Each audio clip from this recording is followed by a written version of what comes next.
I keep coming back to the same questions. What is rewarded? What is insulated? What is punished? What is regulated? And what is constrained?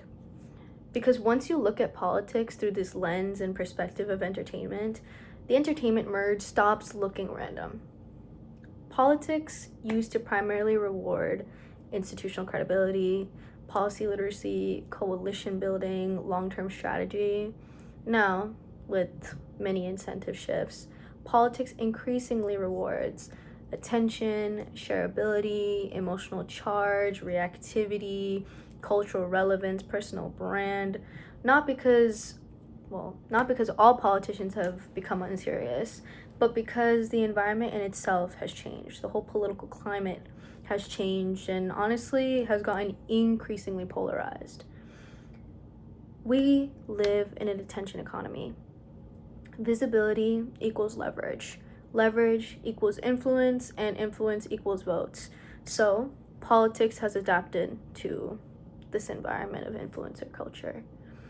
The celebrity merge, I argue, is also very structural. This is not an accident in any sense. When Kamala Harris invites Megan Thee Stallion to campaign events, that is not random. When Trump enters politics as an already established celebrity brand, that is not incidental. When the Department of Homeland Security publicly engages in a back and forth with Cardi B online, that is not random either. These moments are especially telling, especially the one with Cardi B, because why is a federal agency engaging in a celebrity-level digital conflict? The answer? Because attention is power, especially with how much social media has integrated itself into our society. And the Epstein files are another example. The internet refused to stop talking about it under almost every comment section of almost every single type of video. And that mattered. It applied pressure, it accelerated scrutiny, and it forced visibility of the process. So this merge between entertainment, celebrity, and politics is not just a spectacle. It can produce accountability. That's important, but it also reveals something deeper.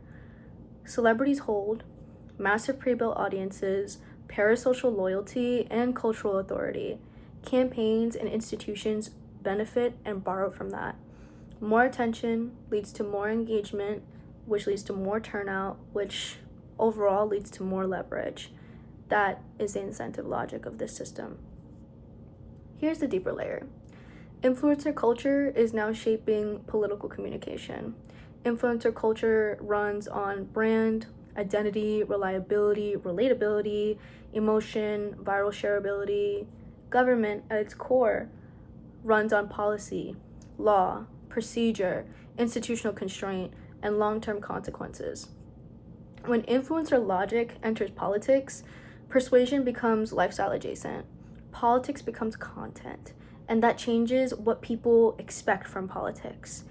It's become about who feels aligned, who's entertained, what feels culturally dominant, and who wins the narrative.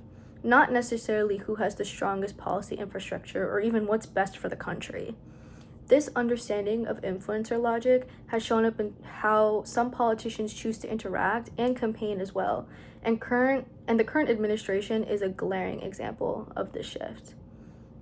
Now, this is not purely negative. Social media allows us to watch congressional proceedings in real time, see what AOC is advocating for, see what Bernie Sanders is arguing on YouTube, see what Jasmine Crockett is doing as a congresswoman, seeing what the president and other senators and congressmen and women are doing via Twitter feedback. That transparency and accessibility matters tremendously. It increases civic exposure. It is a real democratic gain, especially since it's very equitable and almost everyone can access social media. And the Epstein files, again, are proof that collective attention can pressure institutions. Attention can create accountability, but the cost, the trade-off, is that this specific attention has also reshaped incentives. What performs well online usually? Conflict, reactivity, clips, emotional intensity, narrative dominance. And what struggles online? Nuance, complex policy breakdowns, procedural explanations, So politicians have learned and have been trained to optimize for what travels. Clips over context, or clips that just, are very powerful but don't really tell the full story. Persona over policy, reactivity over depth. And many people, myself included at one point, first encountered politics through memes, celebrity commentary, Twitter threads. The Romney-Obama era is one of the first moments I noticed this. One of my first moments of political consciousness, honestly. Debates turned into remixes. Politics became culturally consumable. Now that merge is complete. There's also a social proximity layer to this as well.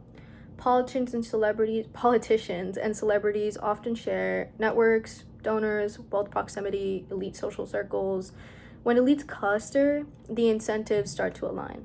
Policy may begin to reflect that proximity, not conspiracy, but incentive alignment. And we see this affect us a lot in real time, especially in terms of income inequality, which Bernie Sanders is very strong on advocating for and trying to mitigate. And that adds another dimension to the merge. So here is the question that actually matters. Where is the line?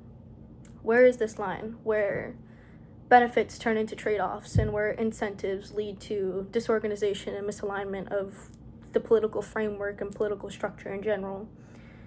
Getting people to tune into politics and where politics becomes influencer culture. That is the tension. Where is the line between exposure and dilution? Where is the line between accessibility versus what's a spectacle? It is good that we can see Congress in action. It's brilliant. It's wonderful, actually. It is good that politicians are able to communicate directly with the audience they're trying to resonate with and connect with and represent. But if people are tuning in primarily for reactive tweets, entertainment, celebrity conflict, and viral drama, then what exactly is being trained? And why is the news choosing to focus on these specific things? Are we really building civic literacy, or are we building political entertainment consumption? That is the tension of it. That is the essence of it. That is the question that aims to be answered. Where is the line in this gray zone right now? Politics did not accidentally become performative. It adapted to attention-driven reward structures. I find this intense duality and the effects it has on our society to be extremely interesting. Social media can expose corruption, it can mobilize voters, it can pressure institutions, but it can also incentivize spectacle and can also take away from the framework of what the democratic process is supposed to be or what it was intended to be. And whatever it rewarded or whatever it does reward will scale. So the real question is not, is this good or bad? The real question is, when attention becomes the highest currency in politics, what behaviors does this train in these leaders that we're appointing and electing? And are these behaviors the ones that we want shaping law, governance, and democratic institutions? That is the essence of it, and that is the question.